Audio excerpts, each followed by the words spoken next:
Sherm Chester with you on this edition of the Seacoast Sports Forum podcast. Not a notebook edition, it's an on-the-road edition. We did this last year. The Bluehawks and all teams here in the Granite State are in the scrimmage mode. They've gone past practices now. Now they're scrimmaging each other. Three teams usually get together and do a round robin, just on-field practice, testing each other. I was up at Bill Ball Stadium, and first day had the privilege of talking to a couple of old friends of the Blue Hawk family, Bruce and Peggy McAllister. In the second set of scrimmages, I was up in the public address announcing booth with Roger Brown from NewHampshireFootballReport.com. We discuss the upcoming football season. Regarding Exeter in particular, I thought they looked, considerably better than last year when, of course, they were young and they had significant number of injuries. Everybody does have some, but they had a lot. But I think people that have watched Exeter over the years will know what I mean when I say they look like an Exeter football team. Strong run game, multiple backs who run hard, a lot of effort. I thought they looked good. And then, for what it's worth, I thought Nashua South looked pretty good too. They were, not like last year when they might have been second or third best team in the state, but they're still going to be pretty good, I think, and surprise some people. Interested to see what we see out of this Concord team because they have a new coach, and they have one of the best players in the state in Colin Savard, who senior running back. So they're just getting going now, but looking forward to see how this unfolds. Have you seen other Seacoast teams do their scrimmages like Winnicott or Portsmouth? Or I've only seen Winnicott. They handled Bedford pretty soundly, I would say, in the first scrimmage after a week. In fairness to Bedford, they graduated a lot, but they're also not only do they have a new coach, but they're putting in all new systems. So they run the wing T like Salem or Pinkerton does rather than the spread offense. So there was a lot of issues with their offense, because it was only a week in.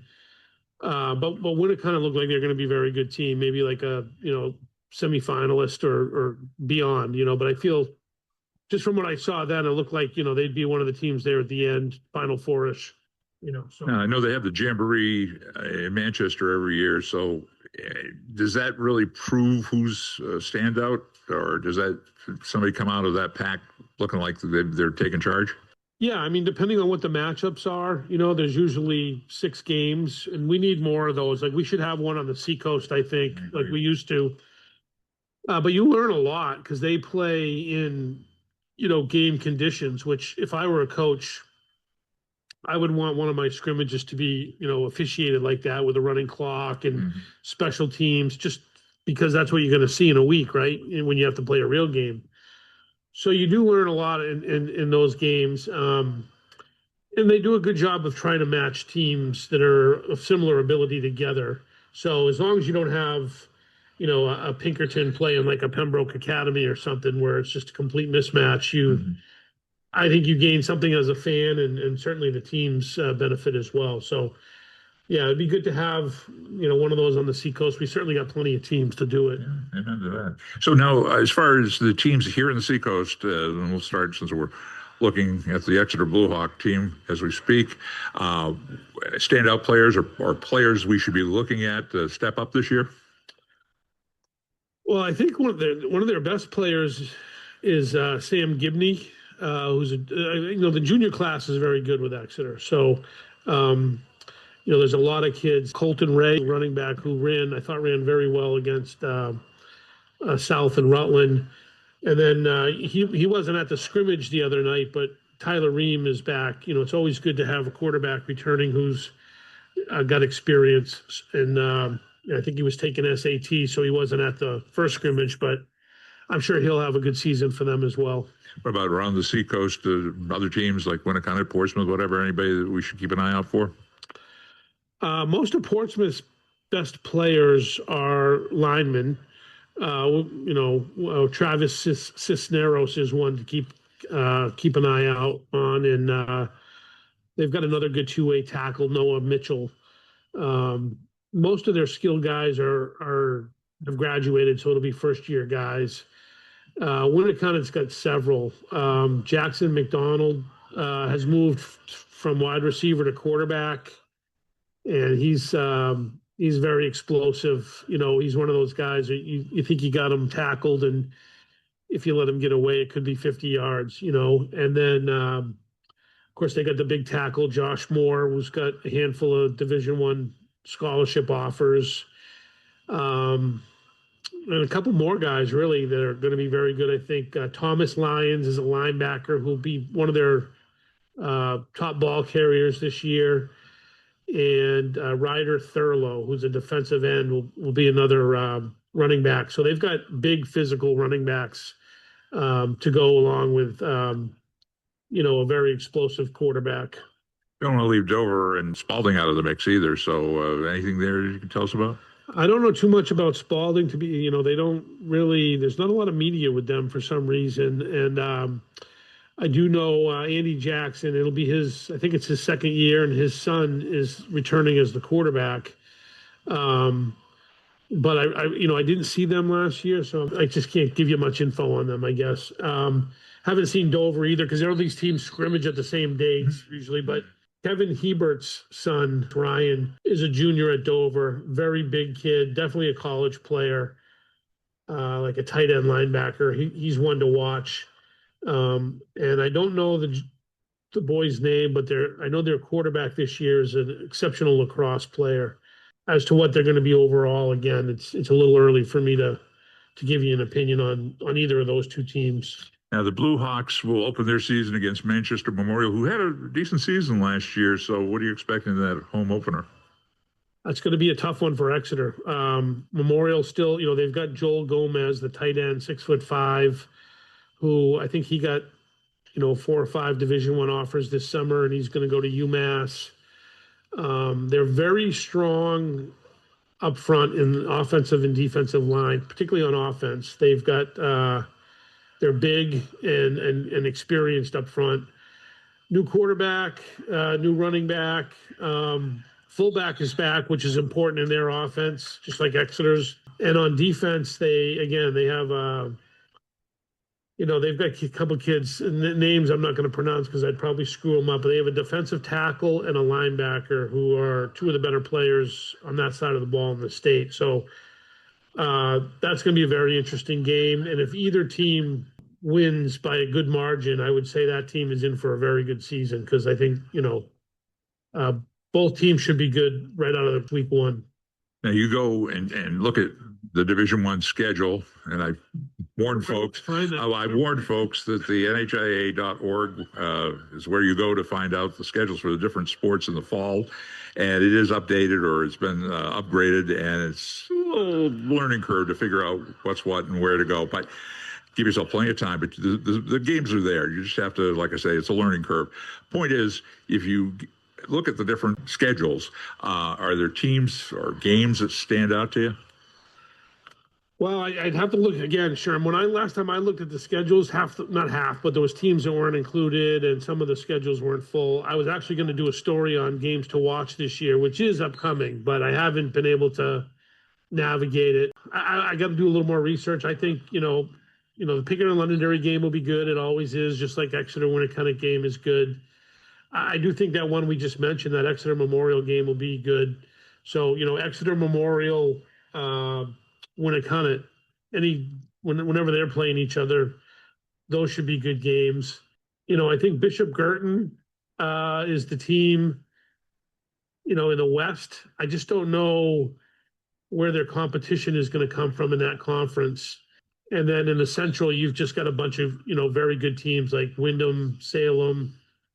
I mentioned Londonderry and Pinkerton. Even this Concord team could be very good. So, yeah, just stay tuned. I'm going to go through the schedule. And I do have the week one schedule on the New Hampshire Football Report. Not much I was able to do, but I've got to do a little bit more research. And probably after the Queen City Jamboree, I'll have that in place. Okay.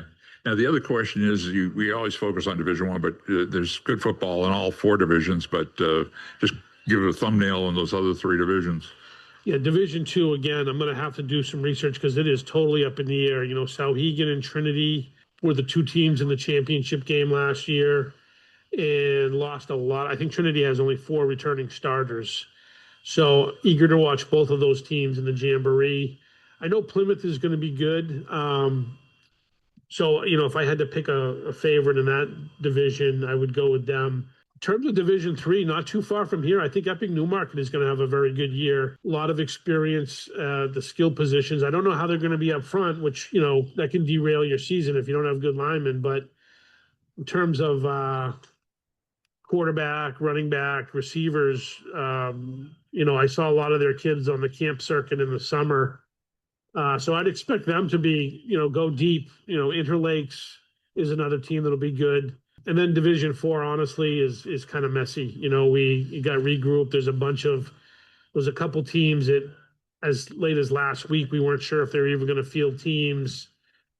There's, 2 new co-ops, Prospect Mountain. It's their first year. So that's the division with all kinds of unanswered questions, and hopefully teams will get through the season and we won't have situations like we did last year where teams had to forfeit once the season started, or fold, I should say, and some other things that were unfortunate happened. I want to get back to the Bluehawks before we wrap it up, but I do want to ask you about the UNH Wildcats entering their season. You've been watching some of their practices as well?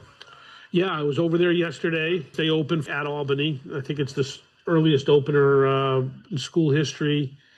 And I am actually one of the few that's, I'm not Mr. Optimism, Sherm, as you know, but I think they're going to be okay, better than most. Okay. People always talk about the players who aren't here, but a lot of those players were just okay. And it sounds like they've brought in impact guys. They have a running back from Temple I hear is going to contribute significantly. They've got several defensive guys, one from James Madison. They've got an Ivy League safety. In particular, there's a guy named Jakari Kelly who'll probably be their best wide receiver from Delaware. So I think one thing Coach Goldrich has done is bring in. He's had a different philosophy with the transfer portal, and they've brought in guys from bigger schools to plug holes. And the questions there is, the quarterback, how's he going to do? He's a senior. He's been at a couple different schools. I think he'll be serviceable at least. Maybe I'll be, eat my words and he'll be better than that. I hope he is. But I don't think my guess is, they're not going to rely on him.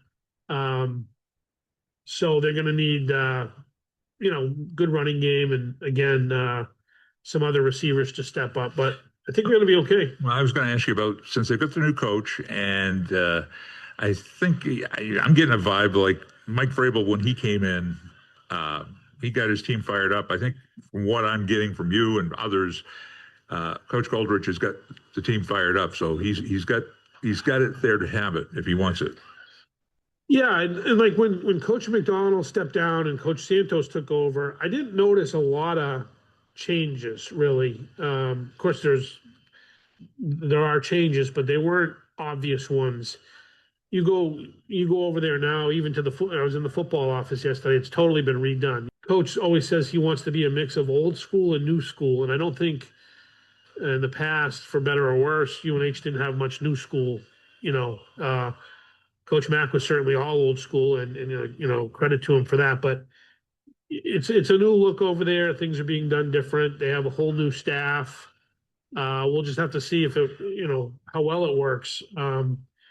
But I'm not down on the team. It's too bad that some of the players who entered the transfer portal left.